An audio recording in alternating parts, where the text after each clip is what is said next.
পাকিস্তানের করাচি থেকে গত সপ্তাহে একটি পণ্যবাহী জাহাজ সরাসরি চট্টগ্রাম বন্দরে নোঙর করে, যা 1971 সালের পর প্রথম কোনো পাকিস্তানি পণ্যবাহী জাহাজের বাংলাদেশে নোঙর করার ঘটনা। এই অবস্থায় পাকিস্তান থেকে বাংলাদেশে জাহাজ আসার ঘটনায় গভীরভাবে উদ্বিগ্ন হয়ে পড়েছে ভারতের নিরাপত্তা বাহিনী।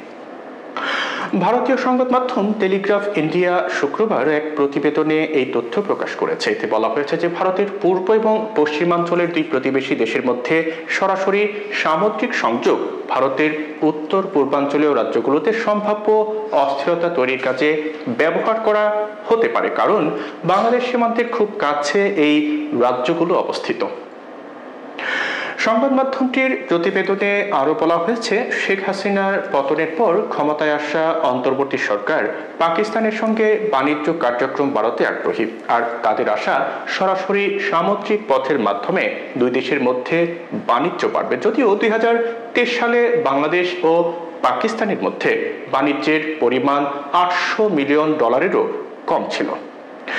একটি সূত্র সংবাদ মাধ্যমটিকে বলেছেন যে চট্টগ্রাম ও মংলা বাংলাদেশের প্রধান দুই বন্দর। গত 5 দশকে এখানে পাকিস্তান জায়গা পায়নি। দুই দেশের মধ্যে বাণিজ্য হতো সিঙ্গাপুর ও কলম্বোর মাধ্যমে, কিন্তু এখন পাকিস্তানি জাহাজ সরাসরি চট্টগ্রাম বন্দরে আসবে। আপনি বলতে পারবেন না যে পাকিস্তান থেকে চট্টগ্রামে নিষিদ্ধ জিনিস অর্থাৎ অস্ত্র আসবে না, আর সেগুলো সশস্ত্র গোষ্ঠীর হাতে যাবে না। তিনি 2004 সালের অস্ত্র উদ্ধারের উল্লেখ করে দাবি করেন যে পাকিস্তানের গোয়েন্দা সংস্থা ট্রলারে করে আসামের বিচ্ছিন্নতাবাদী দল উলফার জন্য 1500 চাইনিজ অস্ত্র পাঠিয়েছিল, কিন্তু সেগুলো উলফার হাতে যাওয়ার আগে জব্দ করা হয়। সংবাদ মাধ্যমটির প্রতিবেদনে বলা হয়েছে যে ভারত সাবেক স্বৈরাচার প্রধানমন্ত্রী শেখ হাসিনাকে ব্যবহার করে বাংলাদেশের এ দুটি বন্দর থেকে চীনকে দূরে রেখেছিল।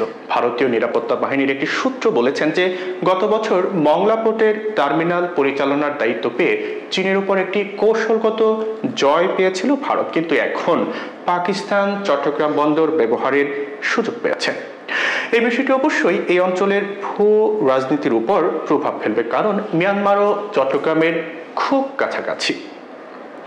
সূত্রটি বলেছেন যে যেহেতু মিয়ানমার এখন টালমাটাল অবস্থায় আছে, তাই এমনিতেই তারা উদ্বিগ্ন। তাদের শঙ্কা মিয়ানমার থেকে ভারতে অবৈধ অনুপ্রবেশ এবং মাদক কারবারি বেড়ে যেতে পারে।